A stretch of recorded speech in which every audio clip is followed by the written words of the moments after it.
Hello once again, fellow travelers. This is Krotnip, welcoming you back to the logbook of a simple Lindworm traveler. I was pleasantly surprised as a Warcrow Adventures backer and as a Warcrow enthusiast to receive a Christmas gift of sorts from the Corvus Belli team when they chose to release the unit cards for all of the northern tribes and hegemonic characters from the Warcrow Adventures Kickstarter or the dungeon crawler game. I was doubly pleased because this gives us something more to play with, and also because I had already painted up my Ormuk miniature, and I was having a hard time finishing my Tundra Marauders in time to release this week's episode. So hey, I chose to juggle the release order around a bit, and we are going to be talking about the mighty orc warrior Ormuk today. So, who is Ormuk? Ormuk is the orc character from the Warcrow Adventures dungeon crawler board game, but the miniature is also compatible now with the Warcrow wargame itself. So here's this character's backstory then. The Warcrow Adventures fluff blurb describes Ormuk as being an orc who is first among his compatriots, his age cohort, to reach different types of orcish milestones as he grows up. He's the first one to pass into adulthood. He is the first one to mark his body with the orcish scars, battle scars, and he's also the first one to take to raiding the enemies of his tribe. When on one such raid against the island of Chains, Ormuk is captured by hegemony troops, and in a rather grim turn of events, he is kept drugged and enslaved by hegemony troops. And this builds anger, frustration, hatred inside our protagonist over here. And keep this rage in mind, it's going to come up later. Eventually Ormuk is freed when the slave crew that he's part of revolts, and he's able to fight his way into freedom, and eventually he ends up in the neutral port of Hawthorne Point, which is the staging ground for the Warcrow Adventures games events. And since then, Ormuk has been part of a group of future, dare I say, heroes who have taken to discovering the secrets of the Thog.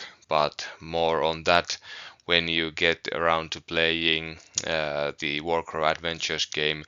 I haven't completed the story myself yet, so I couldn't tell you what's going to happen even if I wanted to.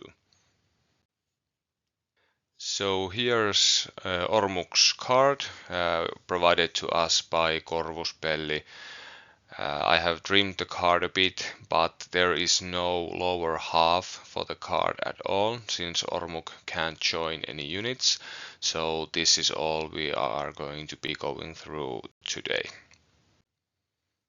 As we can see, Ormuk has a rather high, or at least high-ish, recruitment cost, costing more than any other non-high command or character released so far, and clocking only 5 points less than Njord the Merciless himself. Despite being a named character, Ormuk does not provide several command tokens, but at least he does bring one. And at the moment, with the amount of units many of us have access to, our forces tend to be quite character heavy.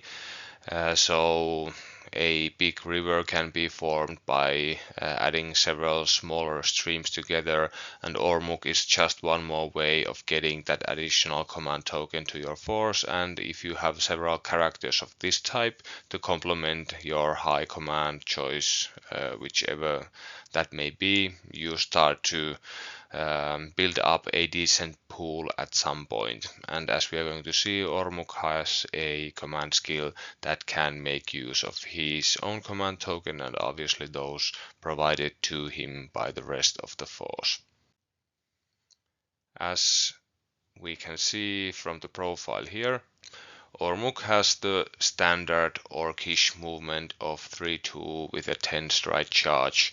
This is something that I have covered quite a lot on this channel already, but suffice to say that Ormuk is a bit on the slow side when it comes to moving into position, but his charge distance is rather respectable and he should be able to get the charge off against most foes, at least when it comes to facing hegemony troops so far.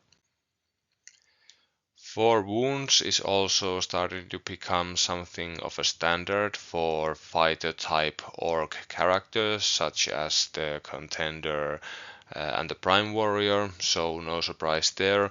But as you have surely noticed by now, having 4 wounds on your characters is pretty great, and it helps stop them from getting one shot by things that are looking to engage them. Which allows more activations, which gets you closer to winning the game, essentially. So it's nice to have. Then we get to something that's a first for the Northern Tribes forces so far, and that's a willpower score that includes a red dice and a yellow dice. And I shortly have to talk about the fact that Ormuk does have elite in this instance also, since the red dice will always provide you with at least one success or a hollow success, which thanks to Ormuk's elite you can always exchange for a solid success when it comes to checking the result. So this means that effectively Ormuk, unless there are outside forces like spells in play, can never fail a difficulty 1 willpower test if you aren't willing to not upgrade your hollow success on the red dice if that's what you happen to get into a solid symbol. And this gives you a whole lot of certainty and tactical leeway, since you can do stuff like engage enemy units even if you are close to your morale limit, and then use a push modifier that pushes you over the edge if you are activating more than once on a round, and you know that your character isn't going to break and flee from the fight when it ends, and he's sitting with more stress than he has morale. Also, if your opponent is trying to leverage any willpower effects that can be resisted simply by succeeding in a difficulty 1 willpower test, Ormuk's got you covered all the way. And the red dice is also nice in that it does have 2 double success phases, so there's theoretically a 25% chance that Ormuk is going to pass a difficulty 2 willpower test just by using the red dice. And there's also the yellow dice involved, and if you take into the account the fact that again Ormuk is elite, that die has a 62.5% chance to provide you a success, so getting 2 successes on Ormuk is also going to be rather common. Morale value of 3 means that Ormuk can activate several times during a round, and or he can suffer stress from other sources, most productively from the Northern Tribes player's point of view, obviously by leveraging his excellent push modifiers on the attack or on the defense, but more on those a bit later. a named character hero and one of the protagonists of the Warcrow adventures. Duh, obviously, only one available. Let's move on. When it comes to the keywords, Ormuk is obviously an orc character, but rather surprisingly, or uncommonly I should probably say, he cannot join any orc units. He's just a solo piece as is. There's also the keyword Colossal Company that comes up with all of our heroes from the Warcrow adventures. There has been no explanation so far what this keyword is supposed to mean, but if I had to hazard a guess at the moment, I would suggest that it's maybe something that relates to building a special type of list or something, but we are going to be moving forward today under the assumption that it has no gameplay meaning in our context of wielding Ormuk as part of a traditional Northern Tribes company. To augment the fact that Ormuk has such an excellent willpower score, he's also fearless, so no need to worry about intimidating enemies or frightened state going forward. He also does have a single black dice for dispel.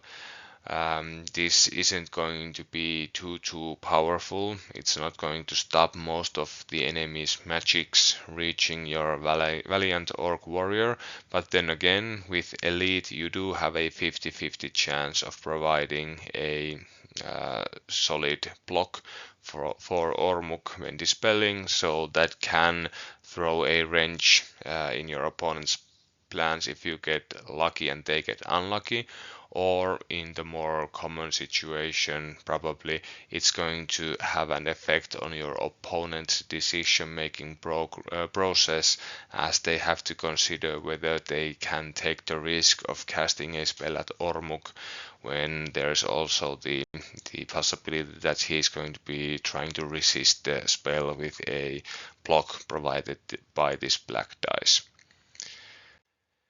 Raging means that Ormuk is going to be adding an automatic hit to his, or rather an automatic success to his attacks when he is charging, so that's going to make him even more deadlier a combatant.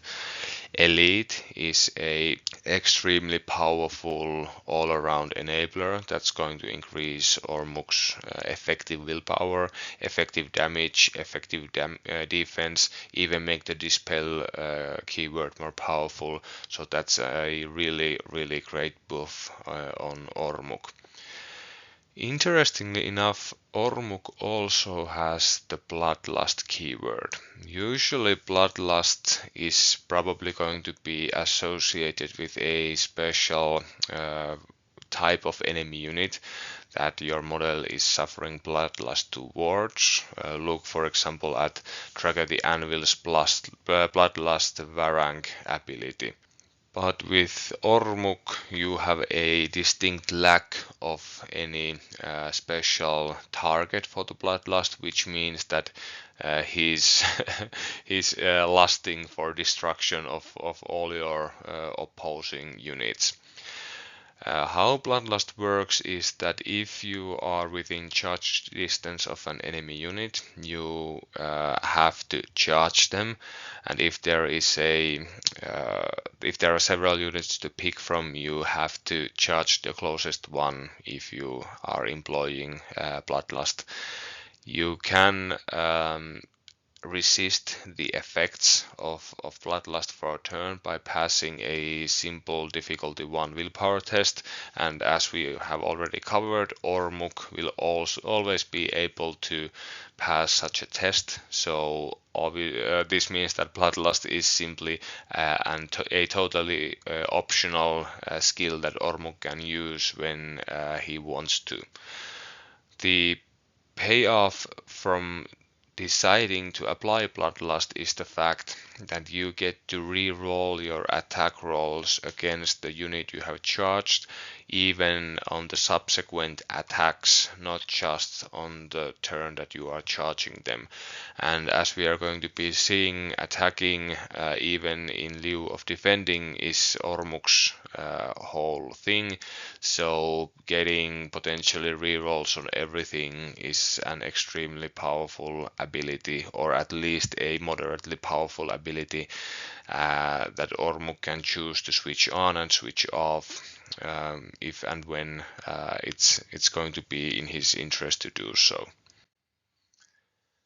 Zero conquest value isn't going to be something that we are going to be crying over. Ormuk is going to smash his opponents and drive opponents to dirt or drive them away. So trying to outconquest enemies isn't going to be his thing, so no worries there. Which leads us nicely to Ormuk's attack breakdown. As you can see, Ormuk is rolling quite an impressive set of dice from the get-go, using 2 red and a single yellow one. But if you take a quick look at the switches available to him, it gets better. It gets a whole lot better, since he's going to be able to exchange all his solid special symbols into automatic hits, and as an elite model that means that he can also switch his, or rather upgrade his hollow specials into solid specials, and then turn those solid specials into successes. And he can not only switch his or upgrade his hollow successes into solid ones, he can also use hollow successes as automatic wounds on the enemy. And this creates an interesting situation where every symbol that Ormuk is rolling is effectively going to be a success for him. We have seen this type of interaction already with Drago the Anvil when you attach him to the Black Legion Bucklermen. In that instance, when they are defending, all symbols are effectively blocks for them, and you are just fishing for those doubles with the reroll that Drago provides his unit. Well, Ormuk is doing kind of the same thing, but in reverse, since all symbols that he's going to be producing when attacking are going to be counting as successes or automatic wounds.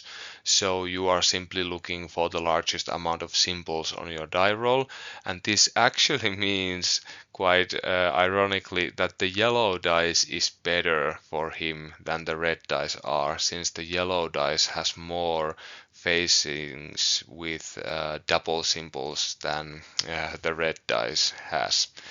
Also, don't forget that if Ormuk is charging, he's going to be applying raging, which is going to increase his damage even further. As you can see from the 5 to 6 breakdown above, Ormuk isn't quite reaching the levels of someone like Njord the Merciless when it comes to potential or even average damage output, but the fact that all symbols are counted as successes means that he's crazy reliable even before we factor in rerolls from Bloodlust, and as we are going to later see, the Hare's Narwhal tattoo. Yes, a quick breakdown of the components that go into that average 5, maximum 6 successes worth of damage on an average, or when not pushing, rather, and 7 average, 9 maximum when pushing for additional damage, since pushing Ormuk gives him a red dice and an additional success worth of damage added to his roll.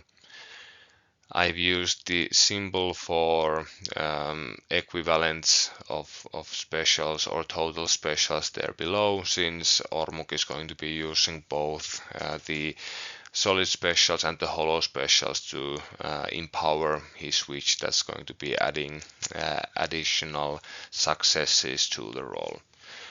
With this high a damage output, it should usually be of little consequence whether you are using your hollow successes as automatic wounds or simply as successes that are then turned into wounds when you are counting the damage. But what this hollow success switch does provide you with is an option to inflict some automatic wounds against units that are, for one reason or another, exceptionally resistant to even large volumes of traditional success-based damage. So don't forget that that ability is also there. On the defense, we are looking at a dice set that is very reflective of the orc hunters defensive dice, but then again we do need to remember that elite is going to be playing a pretty big part here, since for example a orc hunter unit can only expect a block symbol from the black dice 25% of the time, but Ormuk is going to be succeeding with the black dice 50% of the time. And this means that Ormuk is quite a durable, at least for Northern Tribes model, with 4 wounds and average 2 maximum for blocks that he's going to be producing. He also has a switch ability that's going to allow him to substitute hollow blocks for successes. This isn't quite the hunter's ability, but it's pretty much in the same vein. Ormuk also has the possibility of adding additional counter-attacking damage via his push modifier, which adds a red dice and a success worth of damage. Remember that in this case the red dice will always be providing at least 1 point of damage or 1 success, thanks to the elite keyword yet again, and there's also the same hollow success switch trigger applicable as when it came to attacking. I would imagine that when it comes to Ormuk's defense, we aren't going to be seeing him actually defending himself all that much, since you probably, as a Northern Tribes player, want to keep Ormuk away from ranged enemy units that could take him down before he gets to do his thing. And as we are going to be seeing in a moment, Ormuk is also quite big on foregoing his defense entirely in lieu of even more offense. But there is the option for you, even when attacked in melee, not to substitute for your defense for your attack due to an ability that we are going to be discuss shortly, but rather to roll your defense dice, maybe stress for that some level of counter attacking damage, and then see if you can afford to switch some of those hollow blocks that you may get for additional damage against your opponent. But this is going to be highly situational, and while Ormuk's defense is, as already stated, rather good, it's not going to be the main selling point of this model. Ormuk's first special ability is a rather cool one, even if it's something of a head scratcher. It's called Skullbreaker, and it's a short action skill that effectively requires that Ormuk has to be engaging 2 or more enemy units in melee at the same time. This does mean that your opponent effectively gets to have quite a lot of say when it comes to whether Ormuk can ever activate this ability or not, since your opponent has to be willing to engage Ormuk with several units at once, or at the very least they have to position their units so close to one another that you can engage several of them at the same time. And this is with Ormuk's predictable threat angles and charge ranges. That should be something that your opponent really has to be going out of his way to enable, or at least to ignore, for you to be able to pull off.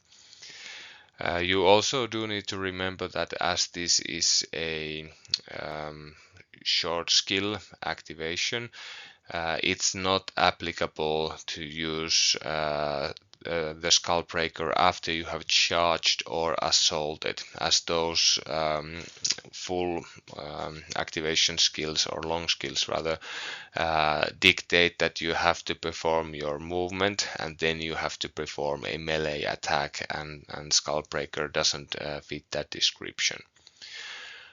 If and when you get to activate Skullbreaker and choose to do so every once in a blue moon, what's going to happen is that Ormuk is going to perform a fixed value ranged attack of a red and 2 orange dice against all enemy units that he is currently engaging with.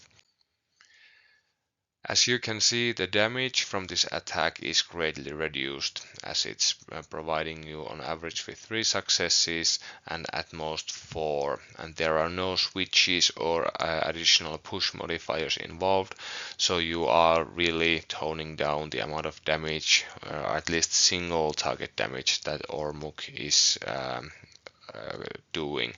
But what you get in exchange for this weaker attack profile is the fact that not only are you getting to attack several enemy units at once, but also you are circumventing some of the defenses that your opponent has, since they can't use their switches against a ranged attack.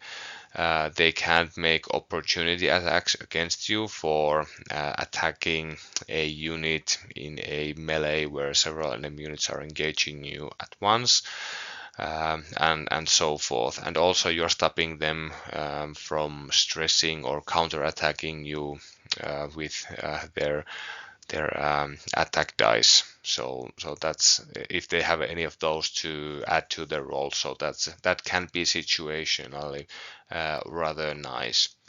Then again, as Skullbreaker is a ranged attack, it does not impose stress on your enemies, even if and when you damage them, and there is no pushing back a defeated enemy unit either.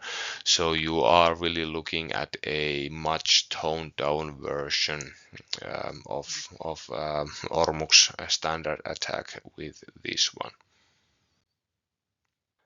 I am jumping the gun a bit to get to the Hare's Narwhal tattoo next, but I'm going to make it quite clear why I'm jumping over Orcish Vigor for the time being. The Hare's Narwhal tattoo is a passive ability that allows Ormuk to repeat, EA reroll, an amount of dice from his attack rolls that's equal to the amount of wounds that he has suffered so far. And what this essentially means is that as Ormuk gets more and more wounded, his attacks become even more precise than before, and this type of mechanic where some Northern Tribes units become more dangerous as they become wounded is something that you should probably be quite accustomed to by now. This reroll ability is compatible, from judging by its wording, with the Irrepressible Rage ability that we are going to be talking about soon enough, but I'm not sure about Bloodlust. I was trying to look very closely at the rulebook, and if I was ordered to gun to my head to tell whether you can do both the Bloodlust reroll and repeat select dice using Hare's Narwhal tattoo, I would probably say yes. But if someone with authority says that that's not how it works, I'm willing to accept that. Be it as it may, whether Bloodlust and this tattoo ability are going to be compatible or not, we are looking at a model that has several different ways of adding rerolls to their attacks, which means that Ormuk is going to be extremely consistent in his damage output, especially when we consider his switch abilities and elite. Then the next ability, Orcish Vigor, which we jumped over previously. This is a command skill that's usable once per round. Ormuk heals 2 wounds at the end of his activation, and this means that the ability does not intervene with the Hare's Narwhal tattoo that we spoke of just previously. If you are wanting to attack something, you can utilize the tattoo ability's rerolls and then trigger Orcish Vigor at the end of your activation once you have gotten quote unquote the benefit of the wounds that you have suffered so far, and then you can just heal up to 2 of your wounds. Then again, you do need to remember that as this ability happens at the end of your activation, that does leave Ormuk somewhat vulnerable to enemy units that are able to inflict damage upon him when Ormuk is activating. So several, for example, Northern Tribes units are going to be dangerous prey for a wounded Ormuk because there's the possibility that the enemy is going to track him down with them before you get the chance to activate Orcish Vigor. That sounded like we are talking about a orc priest, the way I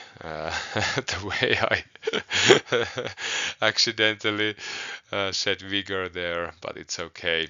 Let's leave that in the final product and move on. Orcish Vigor can be used to some extent mitigate ranged attack damage that Ormuk suffers as he is advancing upon his hapless enemies, or it can be used to sustain him in a prolonged melee, which means that you get to have your rageful orc warrior that much longer, and you get to tear that many more pieces of your opponent as you go. At face value, Orcish Vigor does have quite a lot in common with Njord the Merciless's tattoo of the Blood Eagle, but there is no need to roll for anything, which means that the Orcish Vigor in quite a thematic way when it comes to Ormuk's other abilities is a very consistent ability to use. Then again, as you are activating Orcish Vigor at the end of your activation, you can't use it to mitigate incoming damage, and if Ormuk goes down to an attack, then he goes down, which might not have been the case when Njord was using his tattoo ability. So there is that. Theoretically, it can take as much as 10 wounds during a game's length to take down Ormuk when he's spending a single command token every round to heal, thanks to Orcish Vigor, but obviously it's going to be quite an unlikely situation where you can actually activate Orcish Vigor to its full potential every round, and that's going to be useful for you. There are bound to be situations where you simply don't want to activate this ability even though you could, since Ormuk is already doing what he's doing, and healing wounds isn't going to be necessary for what you are looking to achieve. Which leads us finally to Ormuk's calling card of an ability, Irrepressible Rage. This is a passive ability that grants Ormuk a special type of currency, a special token called Rage every time that he activates. And as gaining rage does not require any other jumping through any other hoops, it's just activate and you get a point of rage, and you can get as many as 3. This means that as long as you don't get Ormuk assassinated by, for example, an opposing scout or ambushing unit before he gets to activate at least once, you should be having some points of rage around whenever you are going to be needing them. So it seems that this is an ability that's quite easy to power up and then keep powered for as long as you'll be needing it. When Ormuk is attacked in melee, you can choose to essentially pay one of your rage tokens to substitute Ormuk's defense roll for his attack roll with all switches, and I would assume all the other bells and whistles attached. The wording on, for example, the Hare's Narwhal tattoo does not specify that it would have to be during your activation, so I would say that you can use that ability also when defending. I was also doing my best to parse through the language on Bloodlust, and I came away thinking that you can also apply the Bloodlust reroll when using Irrepressible Rage, so that is extremely cool and extremely powerful. What using this ability essentially allows you to do is deal tremendous damage to an enemy unit that's choosing to attack Ormuk, and I think that this ability is going to be something that you are going to be triggering usually in one of two situations. Either A, your opponent is so desperate that they are choosing to attack Ormuk with a unit that has a low chance of actually scoring a kill on him, even if you choose not to utilize your defensive dice, in which case you get to print money and exchange your defense for your attack and hit the enemy back and hit them back really hard. The second situation that's going to come up probably more often is that your opponent has dedicated the necessary resources to wipe Ormuk out, and it's time for him to go. But before going, he can still do a tremendous amount of damage against your opponent. And this is really what I feel differentiates Ormuk from someone like Njord the Merciless that I have been comparing him to a lot during this unit analysis piece. This additional damage that Ormuk can deal with his retaliatory attack essentially can amount to a full-fledged activation almost. Since in a traditional situation in a game of Warcrow we are looking at a unit of yours, in this case Ormuk, attacking your opponent, and then your opponent needing to dedicate the necessary force, the necessary resources to take your piece out, and then it's your turn to activate again and you get to respond. But if you are using Irrepressible Rage, then Ormuk is essentially getting to do that counter attack immediately, and that can have as much of an effect as a traditional activation by him would have had. And if the enemy allocated enough resources to the task of taking your orc hero out, then they would have been able to do so even had you defended. And even though the Northern Tribes force has access to several units that are able to, for example, stress themselves to inflict some level of counter-attacking damage even when defending, oh boy, you haven't lived until you retaliate with 3 red dice, a success, a yellow dice, elite, and all the switches that Ormuk has available to him. In a recent game where I was testing Ormuk out, Dragos Loves Black Legion Bucklermen countercharged Ormuk after he had wiped something out, and Ormuk retaliated, causing 7 wounds back on the attacking Bucklermen, which essentially left Drago dead in the water, and I was able to clean him up soon after.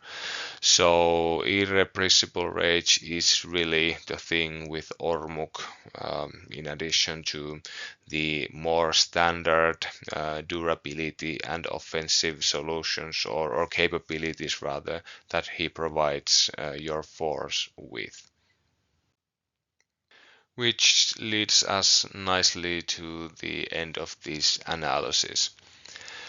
When I first took a quick glance at Ormuk's card, I was a bit worried.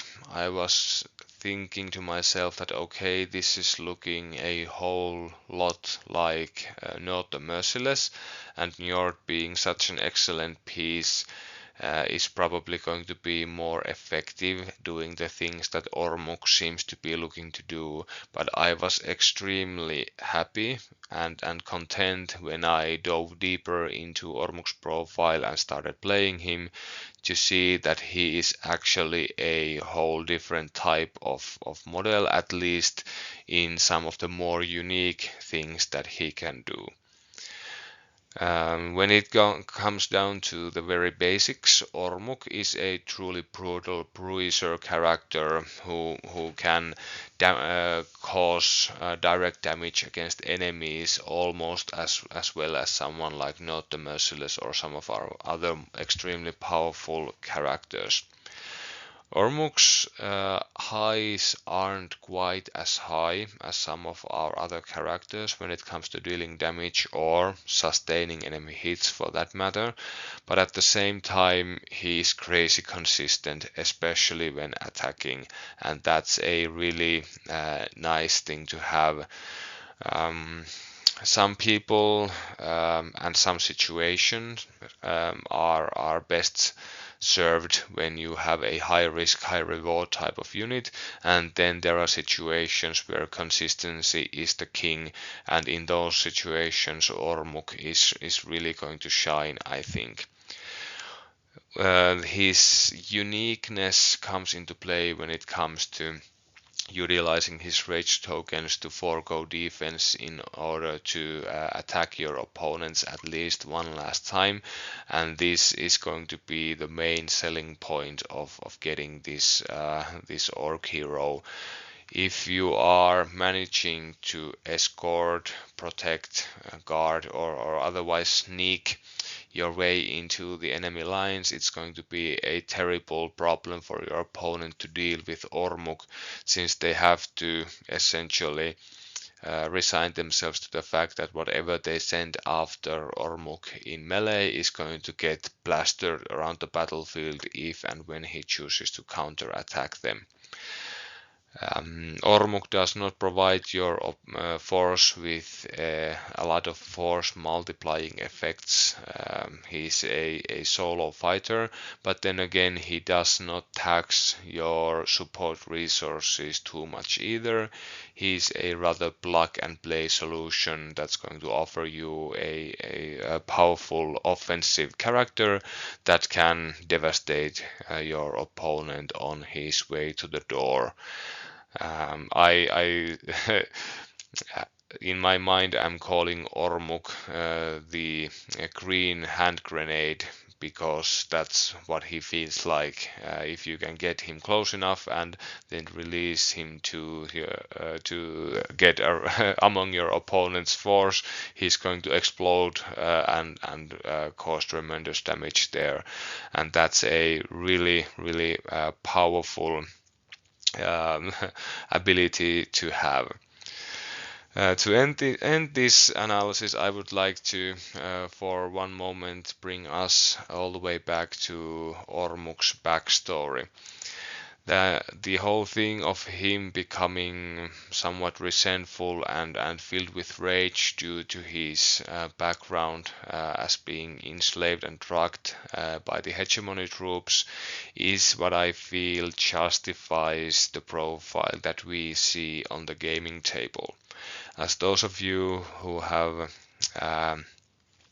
had the pleasure of getting to know the backstory of Warcrow, orcs aren't your traditional wipe everything out, just live for battle type of culture that they seem to be in many other fantasy settings, but rather orcs of Lindworm are very practical hunters who fight in the way that they hunt, looking to bring down their prey slash enemy and leave themselves to tell the tale and enjoy the fruits of their victory. So you need to really have a backstory for this type of orc who is willing to forego that potentially forego that chance to live to sip the sweet taste of victory in order to just inflict damage upon your enemy. But if there is a backstory that turns somebody into a force of destruction that may forego their own safety, then surely being enslaved by your enemies might be just such a fate. And yet again, the Corvus Belli's Warcrow team seems to have been able to produce a wargaming profile that fits the backstory like a glove, but also something that's at the same time somewhat familiar and something that provides you with some tactical capabilities that are already present in the force in other forms, but also a wholly different strategic outlook on some situations and some list building. That means that two models that are capable of doing many of the same things still are very different enough, not only in flavor but also in execution, which means that both of them may have their place in a force, and especially when it comes to many players deciding what's the best way forward for them and their forces and the future problems that the meta is going to be throwing at us. Okay, that went a bit long and it got a bit long-winded in the end, but hey, it's okay to indulge every once in a while. It's nice to have been able to make this video. Not being able to do this for a while wasn't so much fun. So hope to see you again soon. Take care, fellow travelers. Bye bye.